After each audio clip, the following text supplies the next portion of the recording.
All right, we're live. Oh, Raps. It's we gotta believe everything is bad. Sunday edition. Mets lose 7-0, 3 hit. Uh, and then for anyone who partakes in the other torture currently available to New Yorkers, Mets lose, Giants lose, Jets lose. Saquon torn ACL more than likely. Everything is just viciously awful and bad and sad. And Kyle's doing all right with his goddamn Packers, you son of a bitch. KFC, we don't know. Kevin may join us. He's at the office right now. I'm sure he's a million things going on. So if he comes on, he'll come on. That's where he is. This is a Mets show, though. Coors Light, the beer that is help to make you chill when everything in your collective sports world is going up in flames, like the tire fire going on behind City Fields, whatever, center field, left field wall. I don't know. Can it Bad. really be a season without the ballpark being on fire? This is like the third year in a row. Yeah, It's legitimately. it's like, all right, we made sure like the stadium can handle a crowd, like the water all works, they flushed all the toilets at the same time. Oh wait, it's not fireproof. That was its Achilles heel. It or anywhere around it will light on fire at any given moment. Unbelievable, but the perfect way to kind of cap off this day. Kyle, you said you saw, it seems like we have finally the last boat to Kunsalina. It's not standing room only. There's plenty of seats, but the few remaining people have boarded the ship and they are joining us in our tropical destination that cannot be hurt by the Mets. We've got a week left. The Braves are playing the Marlins, so if you're crazy enough to hold out for that type of hope, you got bigger problems, my friend, because Yes. your football season more than likely is down the drains already, and you're hanging on to the life preserver on a sinking ship. And this year has been very forgettable, with the exception of the emergence of the core. So we have that to look forward to moving forward. But aside from that, the season's been a crapshoot. I think we got 0 for it too. It was, I wanted the Diaz appearance. Kev wanted the Alonso. And what did you want? I want a Porcello to make it past too. So at least I got it. That's right. That was my favorite one. And I mean, hey, 10 strikeouts. You got to, we could clown these guys when they do terrible, but when you do well, we have to I'm not even going to eat crow or swallow some pride, but you tip your cap. Like you said, you're wasting his best start. Yeah, exactly. It just drives you crazy as a fan of a team. Again, that's something that if we didn't have the Kunsalina insurance had already been used, that would have driven us crazy, but we already have used the parachute. So that doesn't hurt us. Yeah, that sucks. You said first time since '99 that back-to-back 10 strikeout games by two Mets pitchers was not by DeGrom and Syndergaard back-to-back. Which, I mean, I know there were some dark days there, but you figured one time Dickey threw an extra knuckly game, and then someone followed up with something. Not the case. So two good pitching matchups, and wasted away. What to show for it, right? Yeah, yep, exactly. So we got 1 week left. That was our last day game at Citi Field, so they're going to cap it off in Washington to end the season next Sunday. So we got our last day game dogs in. Yep. But it's the only thing I'm looking forward to at this point, Clem. Yeah, just let football by itself, guys. Just stop embarrassing me in front of football, which is embarrassing me enough. That's all I want. That's all I want from my team right now. Everyone just stay healthy. That's not only for the players. That goes to you watching at home right now. Just stay healthy right now. I mean, there's a lot of bad stuff in the air. I don't like this stuff with Saquon going down. So it just feels like everyone just kind of chill out, celebrate responsibly.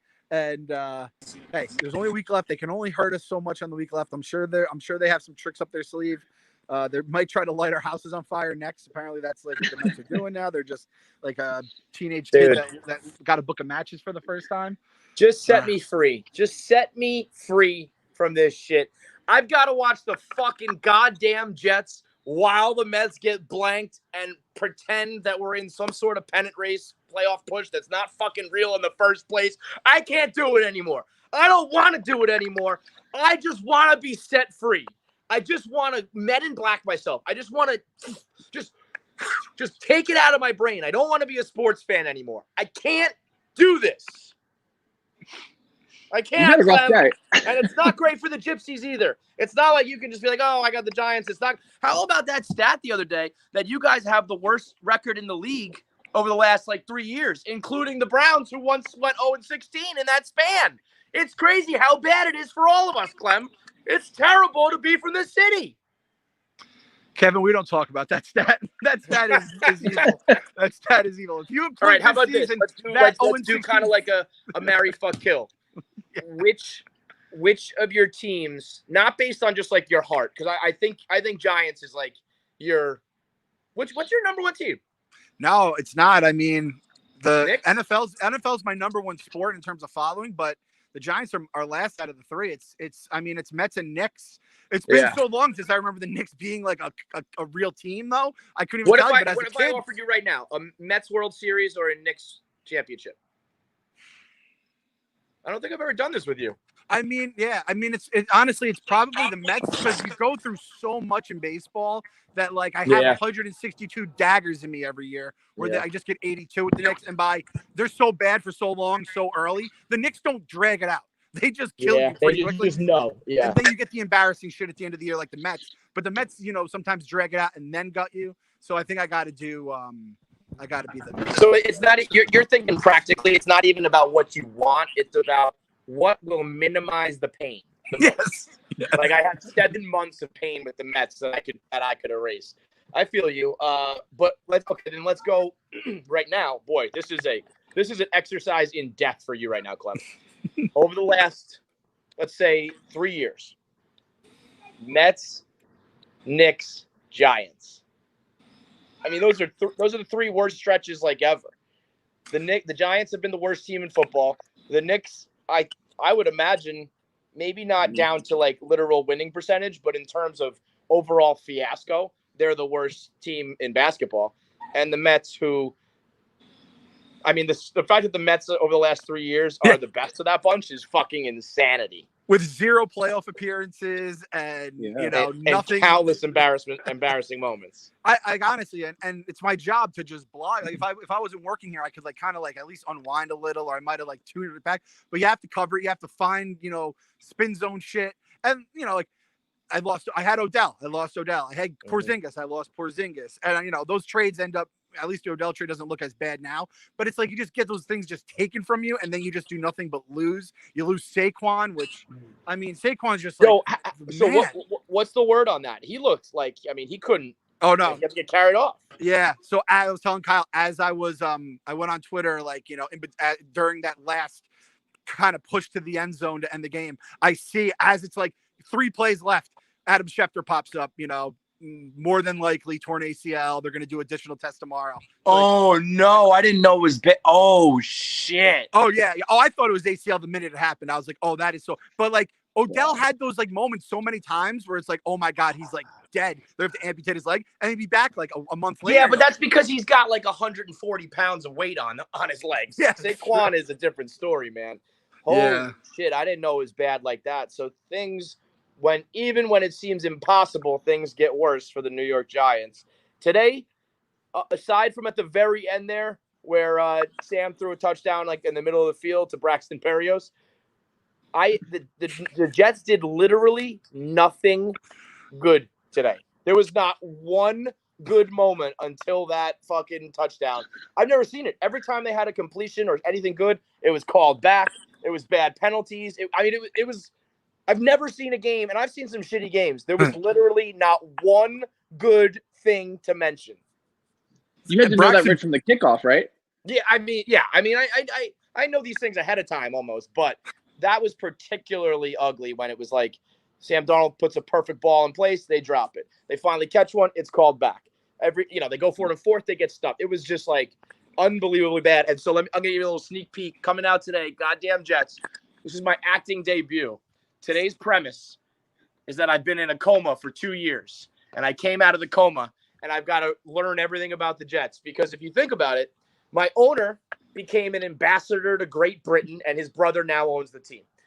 All of my weapons, Quincy Enunwa's dead, Robbie Anderson got traded. We signed Le'Veon Bell, but he stinks, and he's out. Manish Mehta's no longer allowed near the team. I mean, the list just kept going on, and we got C.J. Mosley. Oh, he decided not to play. In just 2 years, we had to run through a list of like 12 things where if you really came out of a coma, you'd be like, who the fuck are these guys? What the fuck is going on? It's like I'm watching an entirely different team, and the only person who's a constant is poor Sam Darnold, who's just sitting there like, what the fuck am I supposed to do? Putting balls on a silver platter, and these guys are dropping them. It's, you know what? I did see an interesting theory, though. Someone said, with no fans in the stands, this really is the perfect year to tank because you're not going to get like the overwhelming booing. You're not going to get fans who are storming out of there, like canceling season ticket plans. If there was ever a year to lose as many games as you possibly can, it's probably this one with Trevor Lawrence lurking.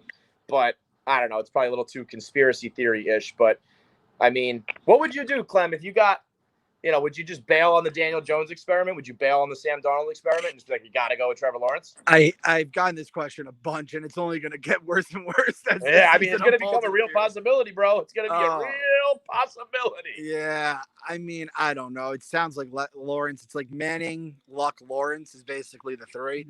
We're just going to hope Danny doesn't make this decision for us. I do think it is kind of interesting, though, with – and, I'm not saying like Daniel Jones is, beyond reproach and Sam isn't, but the Sam has another year worth of tape on. And I heard on Thursday night, they're talking about, him and Baker Mayfield, how like, do they pick up the next year of their options? But I think it's like a no brainer, but like those teams in particular, it's just so hard. You can't take in the NFL because like 90% of those guys have no guaranteed money. So they can't like lose on, you could like do what the Dolphins did and just trade anyone away that's decent and just get your dicks kicked in. But anybody who goes out there, it's like dangerous to go out there and like not play well. It's just more about constructing a team that even when they play as hard as they can, they absolutely stink. But it's like major league quarterbacks. It's like, I'm trying to make a name for myself. I'm trying to make my fucking $150 million contract. I'm not out here worrying about your next pick. So it's like, Sam Darnold has shown flashes of being good. He's also been completely ruined by Adam Gase and a team that doesn't protect him or give him weapons. So do you keep with him? Do you try to sign him for a second contract? Does he even want to sign for a second contract? It's like, how did this go so fucking wrong? How did we not improve at all? They didn't take a single step forward. It's crazy. When you said he scored through a touchdown to Braxton Berrios in the middle of what the fuck? That's like a Madden when you were like, just sign like a guy off the scraps. Like, just throw this guy in. Like Braxton Berrios. Oh, insanity, man. And we got Chris Hogan, who's like the only bad white guy from the fucking Patriots. So that's fun. Anyway, we're on the Mets post game here. The Mets get blanked 7-0, and it's like, what the fuck ever, man.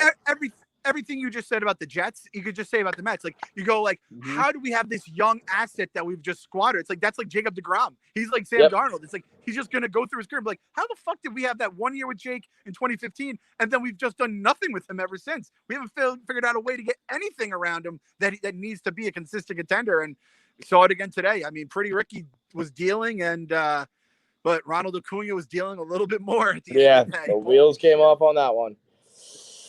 All right. Back to Consolina. Another 2 quickies with your Coors Lights. Come on down. People all over the world. Join in. A love train. Start a fucking love train because that's what I need. I need some love in my life because God knows I'm not getting it and I'm not giving it. These teams are just ruining all the happiness. But hey, tomorrow's another day. Who's on the mound tomorrow? The man. Oh, Jake, right? He's back. Yeah. Yep. So, all right, we're back right at it. That feels like he just pitched like last night to me. But that's the adrenaline to the heart that you need. Yeah. You listen. Finish. Let me tell you this much: if Jake doesn't pitch well tomorrow, you might see tears. Tune into the We Gotta Believe post game. You might see literal tears from me. If I can't just get like a nice, like the Cy Young is the goal, but if he just goes out there, I just need like a quality start. If by some fucking means Jake DeGrom if he gives me back-to-back clunkers, real tears will be cried. 35-year-old man crying over sports. Tune in. They can still break us. But that's why. You would think that I'm unbreakable because I've been broken, not because I'm tough. Because you can't break what is already broken. But they're finding a way. They're just smashing the little pieces. So we'll see you tomorrow. And to all the Mets, Jets fans out there, to all the Giants, Mets, Gypsies, Gotta believe. Gotta believe. Gotta believe. Gotta believe. Gotta believe. Gotta believe.